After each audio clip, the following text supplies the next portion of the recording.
In this episode, I speak with Becca Piastrelli about women's circles, the benefits of hosting one, and how to start one in your community. Welcome to the Flower Lounge, a place for conversations with wildly creative people and a little plant-loving wisdom to help you experience life in full bloom.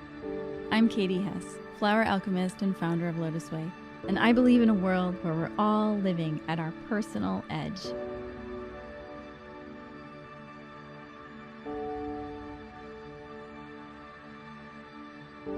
Welcome to the Flowerlounge Podcast. I am so happy to have Becca Piastrelli here, who is a writer, a women's coach, and the host of the Belonging Podcast. She holds space for women to explore ancestral wisdom, connect with the earth, and find meaningful and inclusive sisterhood. In an age of loneliness, Becca shows us how to feel like we truly belong to each other, to the earth, and to ourselves. Thank you so much for being with us, Becca.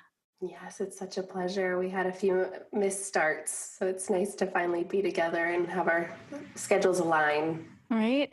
So we usually start with an exercise where you close your eyes and go back to your childhood and think about a flower or plant or tree that might have been your favorite or that you spent a lot of time around.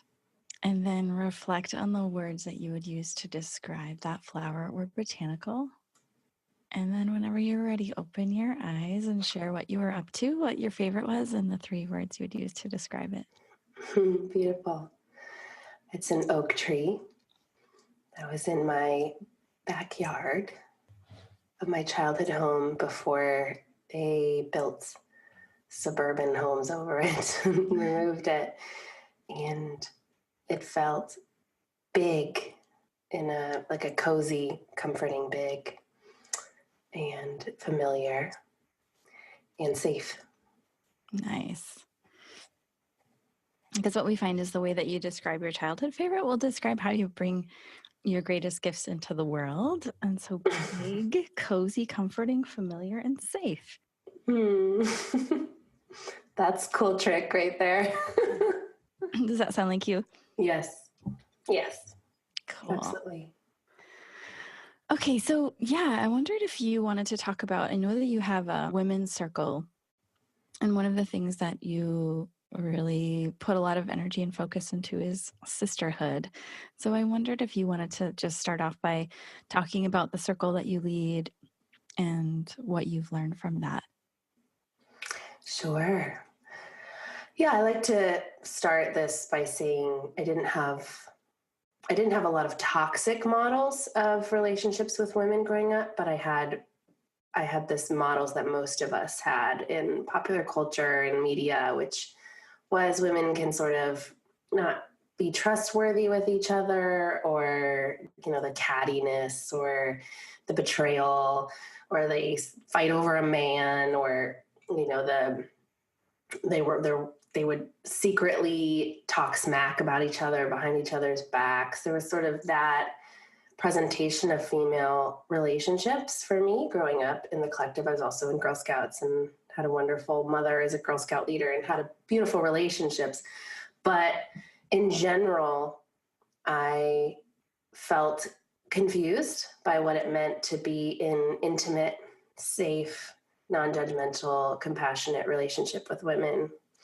And from an early age, people had painted pictures of the red tent and the village and the grandmothers knitting around the kitchen table, and stories I had read and movies and stories I was drawn to, lore. And I always craved that. And it just was hard. It was hard. So I came into women's circle work in my early adult years and had that experience of feeling safe, feeling witnessed instead of feeling like I needed to be fixed. And no one was giving me advice while I was crying. Snot was dripping down my face, and I felt just seen exactly where I was. So that got me thinking that this was the secret. This was the secret to our own healing.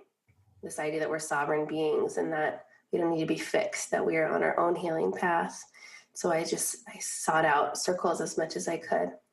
It turns out I like to hold them too. I'm pretty good at it. So I hold circles in many different configurations. I have a virtual one called the Creative Sisterhood that shifts with the seasons and talks about belonging in all the ways it shows up in our lives, or a lack of it, in our own bodies, with the natural world, with a lineage, with our ancestors, and in community.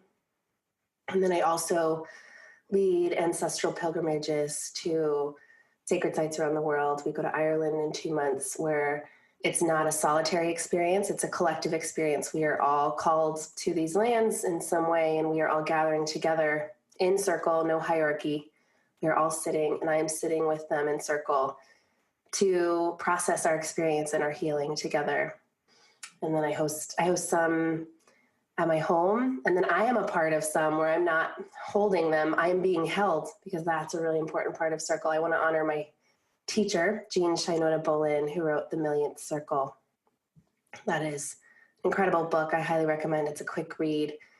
It just shows you that circle is so simple, and yet it can be so healing for those of us who really crave to have meaningful relationships with women, and not women, but meaningful relationships in intimacy, and really struggle with how to get there.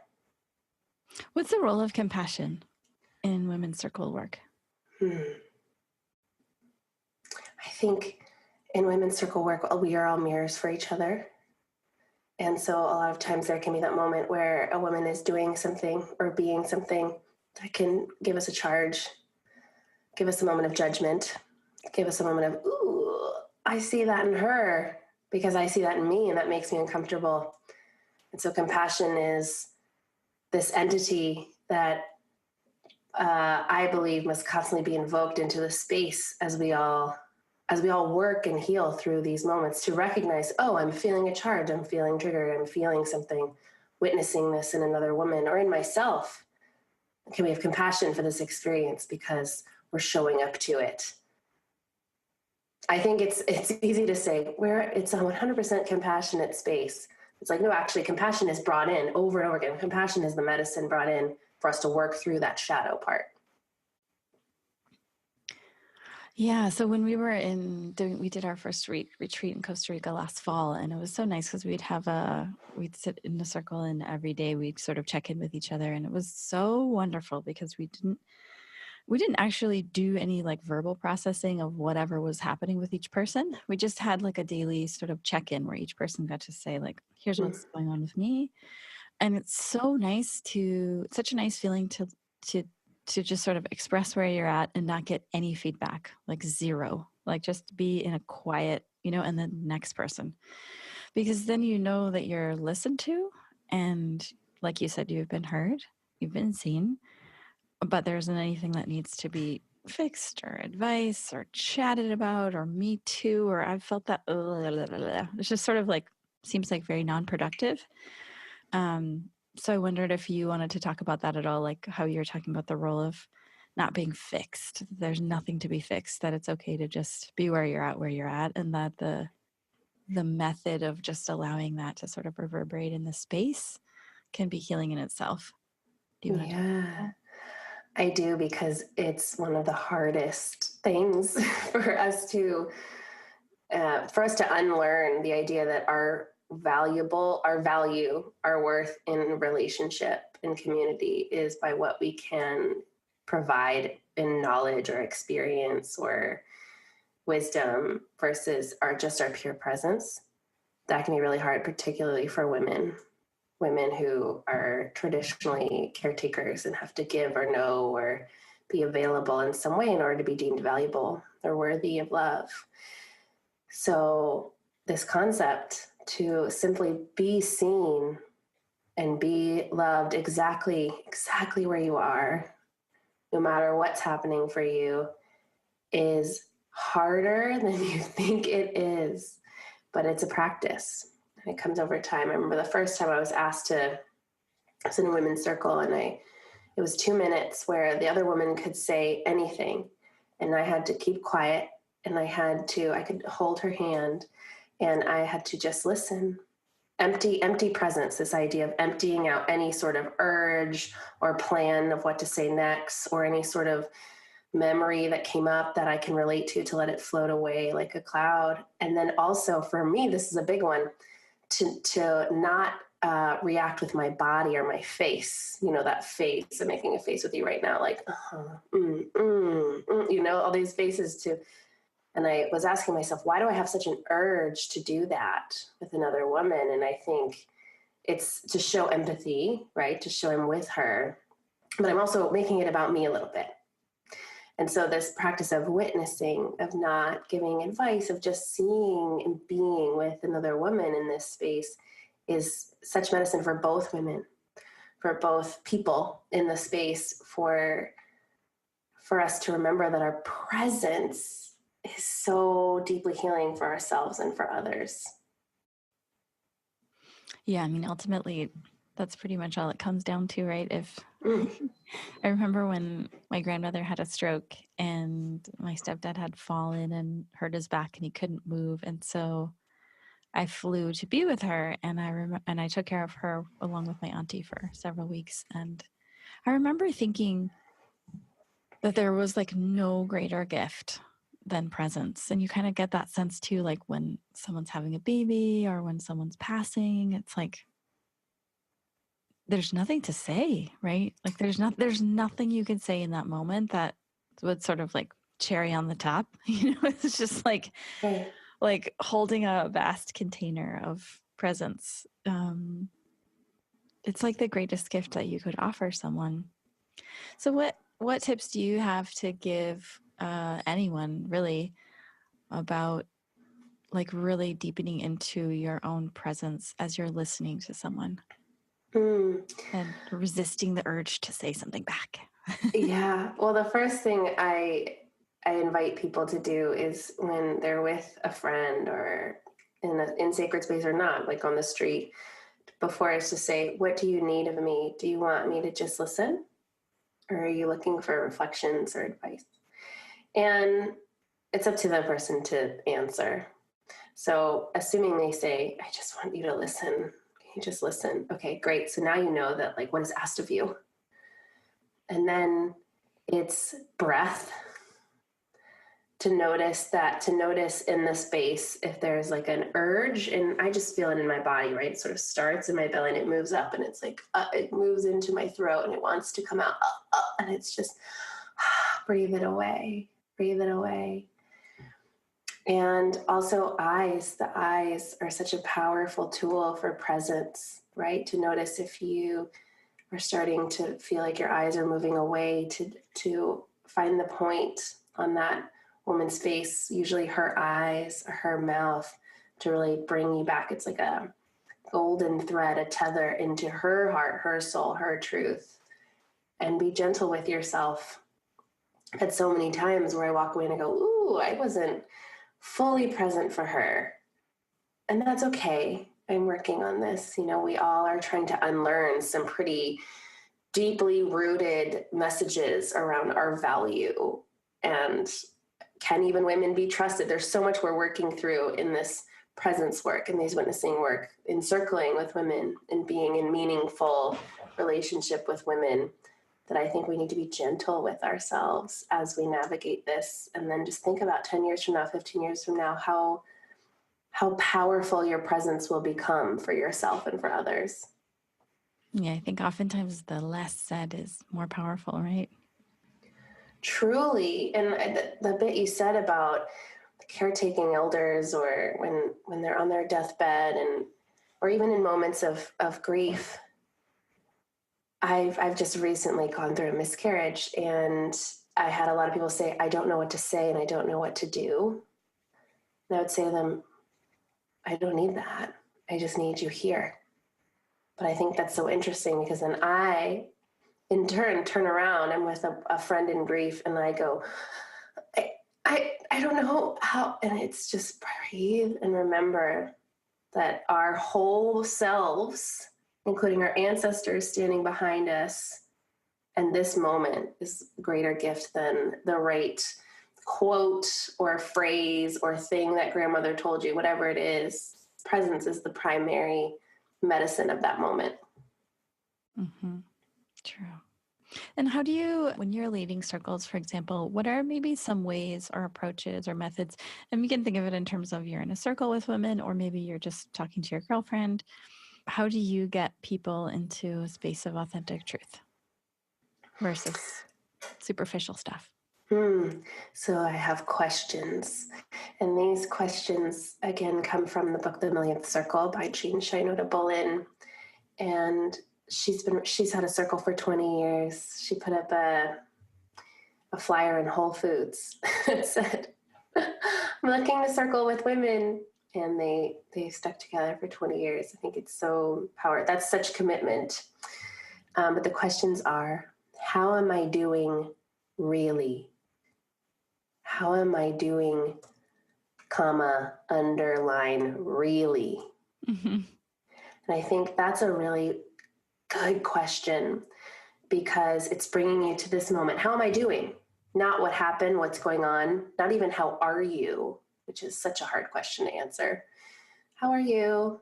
And then we all default to, I'm good. How are you? It's like, how are you doing really? Well, right now I'm a little tired and I had really powerful dreams last night. And I've been thinking a lot about my relationship with time, and I can really go into a space of authenticity. And then the second question is, what's most important to me right now? What's the most important thing to me right now? And oftentimes that answer will surprise us. You know, it's like, it's usually not making money or being here on time. It's usually something deeper in our hearts, in our guts, in our ancestral bodies, asking to come forth. So those have been the most powerful. I mean, you can breathe and get centered and talk about all this stuff, but those two questions can get right to the heart of it. It's so funny because there's such a difference in like Western and Eastern culture in terms of that, like, first layer, first connecting question. That in the West it's the how are you, but we're not really asking how are you, and it's also such a broad question. And in the East it's have you eaten, and I just love that because it's like it shows care and love, and it's like, you know, have you eaten, like, do you have a full belly, are you content, are you nourished, have you eaten? And it's so simple, like yes or no. And maybe if you haven't, like, let's go eat together instead of like getting all wrapped into like, how are you? Oh, you know. Yeah. We're asking how you are from your body perspective. Right. It's an embodied question. Right. So good. Let's go eat. I love it. Yeah. But yeah, I love the idea of then when you are spending time asking the deeper questions, we lead these events called flower lounges where we get people together in groups in during part of the event and ask really deep questions. And it's really fun to do oftentimes with people that you don't know. And yeah, it's so nice, like the questions you have when you just like go cut right to the chase. Like, yeah, the most, like, what's top of mind for you right now? Like, what's the most important thing? Maybe I'll ask you that question in a different way. Right now, what is something that is really sort of like bringing you to an edge, or that you're discovering that is new or fresh or challenging, or like what's kind of at the surface of your heart right now? Yes, great question. My relationship with linear time. I am being called into a deep breakdown / breakthrough / healing, an intense moment where I'm noticing how much I'm struggling with my calendar and my to-do list, and a sense of the pendulum is swinging back and forth for me between total overwhelm and then wanting nothing and then that not being good enough. And I'm noticing it's so much deeper than me having an organized calendar or a structured approach to calendar. It's like, oh no, actually this is bringing me to my own edge of my own value and worth in how I spend my time. And I think it's really bringing up a lot of ancestral things coming from, on my father's side, blue collar workers, factory workers, farmers, how hard they worked and how many things they put together in an hour directly correlated to their value and how much they could eat and feeding their families. And I so feel that in myself right now, just sort of holding on and shaking. And I live a very different reality from that now. And so I've had some shame around, I'm still not over this. It's like, actually, no, we're at the end of this, because it's really holding on tight and I'm feeling like shaking in my whole system. And I know that I am a creature of the natural world, of spiralic time, of cyclical time. And this is an important moment for me.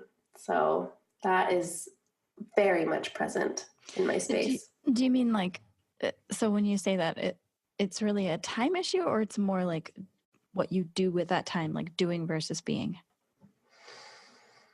It's my sense of time.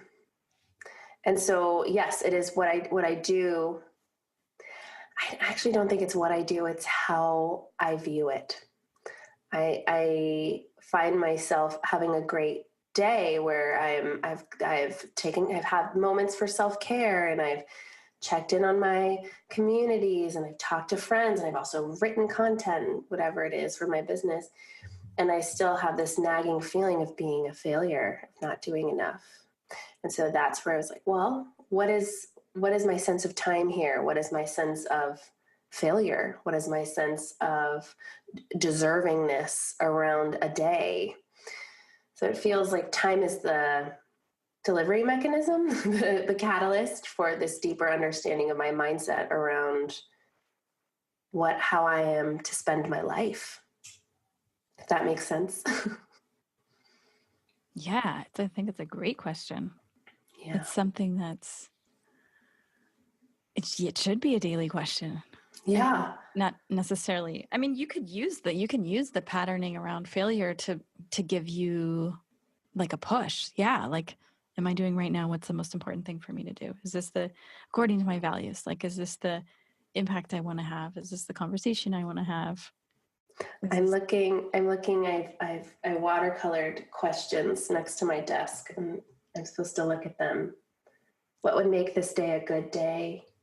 What is the real priority? How am I doing really? Is there anything I can let go of? Oh, I love what is the real priority. We've been working on that. We have this program called the Flower Revolution, where we take different flower elixirs each month. And we've been taking the Venus flytrap, and that's like, it's like, what is your priority here? What's the top priority? Like, it just keeps bringing you back to that in every moment. It's such a great question. Well, because what is the real priority versus what is the perceived priority? Mm-hmm. Mm-hmm. Yeah. So for the listeners out there who are thinking, oh, I'd really like to come up with some sort of like loose structure or framework around having a women's circle in my own community, what advice would you give them in terms of how often and how to attract women into your circle and how to put one together and what to do? Any words of wisdom there? Yeah. Yeah. I teach a program called Gather every fall, where we go deeper into women who are looking to create women's circles in IRL, in real life, in their communities. And what I say to get started is don't wait for someone else to start it. And we all want it. I think there's a lot of trepidation and fear that we'll put ourselves out there and no one will want it or think we're weird, weird woo-woo women. And I have never had a woman say, I'm not interested in a women's circle, no matter who they voted for or if they, what their wellness like regimen is, everyone Right. wants this. And so I love that Jean Shinoda Bolin put a flyer up in Whole Foods and called in strangers. That became her dearest sisters. For me, I have my own women's circle, and I sent out an email and said, is anyone interested in this? And it came from there. Or it would be, if you have a few friends that want to co-create it together, my only request of you all is to remember that a healthy circle is in shared leadership. and that when there creates a hierarchy, that it can create, the container can feel a little wobbly. And remember why you want a women's circle. It's because you want to receive too. So to really invite in that concept again, this book, The Millionth Circle, talks about that more, of sharing the responsibilities, sharing who hosts every month. So monthly, moonly is what I recommend. I think that's also kind of doable with schedules. I meet on the new moon, but you could do it anytime. See what the schedules allow for. I think the more flexibility you infuse into this, the better. And also there are going to be moments where you're going to want to throw in the towel. Schedules aren't aligning. One woman is feeling tender, or maybe a slight conflict comes up, and stick with it. Stick with it. It's worth it. It seems like so much better to just like, here's the date and it'll just happen. Come, don't come, doesn't matter. Just come. Yeah. Come next month. Yeah, I agree. I also like planning out the dates for like 6 months to a year and say, everyone put in your calendar, because, you know, we live in this technological age where we're all just a little too busy. But this is a priority, right? This is a priority for us to come back to this relationship with each other. So if you can set dates, send it out so everyone marks their calendars. Maybe they can't make the first one, but they'll make the second, third, fourth. And how many women do you usually have in a circle, and how long is it? Well, I think there's no right answer there. My personal circle, there are 13 of us, which just happened to be 13. It wasn't like we need 13 women for the 13 moons, but it's cool. And the circle I hold online is, at 100. And that's a little different. That's not like a monthly meeting. I think a couple of hours so everyone can feel heard. Do you bring food and drinks? Yes. Food. And so I'll just tell you the deal. So because we all want to know, like, how do we do this? I highly recommend a potluck. Oh, interesting. Yeah. And that everyone shares what they're bringing. So it's not all, sides and no protein, or, you know what I mean? And we show up and we eat for 45 minutes, and then we transition, and then we circle for 2 hours. And then we always honor the complete time. And every woman's share is equal amount. Shared leadership, circle of equality. So we usually have a timekeeper who very subtly dings a bell if we hit the time, and we answer the 2 questions. How am I doing really, and what's most important to me right now? And we live for this circle. It is just the food and the 2 questions every month. Whew, it is good. I used to do these like tea house, kind of like what you're talking about, circles actually. And I would make like some crazy tea and chocolate truffles, like some kind of different flavor of chocolate truffles. And so we'd have chocolate truffles and tea. And I was thinking, like, I kind of want to get back to doing that. Yes. Partly for the truffles and the tea. Oh, yeah. Partly for the community. Yes. We have a woman in our circle she's a chocolate alchemist, and she's always bringing some chocolate treat, and we just go nuts over it. I want to say for folks who are listening, and that might, the model I'm sharing might sound a little bit intimidating, or they're not sure women will come, is you can also work it around an activity like food prep for the week. That can be I've had some people that I've worked with do food prep circles on Sundays, or knitting, or infusing body oils, or something like that. So that can sort of dissuade any sort of anxiety, because you're working with your hands while you're sharing. So that can be a good way to ease in. Very cool. And so what have been some of the main sort of like connective results or benefits, or what's the word I'm looking for? Those words seem so technical. Yeah. Sort of like blossoming that you've seen from women's circles. I really think I can only speak from my perspective, which is I'm feeling more and more comfortable with vulnerability. I truly have an embodied belief now that when we're vulnerable with each other, we connect in the deepest ways. I have a deeper trust of myself to be in ritual and sacred space. It was so new to me 10 years ago. It wasn't something I was brought up around, and yet I craved. And so I had a lot of like fraud stuff happen to me. So I would energetically sort of pop out of the space and be like, am I worthy of this? Can I do this? Am I a sacred being? Am I connected to all there is in the universe? Am I wearing the right goddessy clothes? I could really go there. Do I have the right teapot? That literally happened where I freaked out because I didn't have the right teapot. And Stress. yeah, none of that matters. First of all, I realized I used to get so dressed up, and now I just show up. And that feels so healing. I think I am an incredible listener now. The practice of witnessing. And I'm also more discerning with my relationships with women and men and all other beings, because I'm very much tuned into the reciprocity, this idea of like, am I getting what I need from this relationship? Am I able to give to this relationship? Does it feel in flow?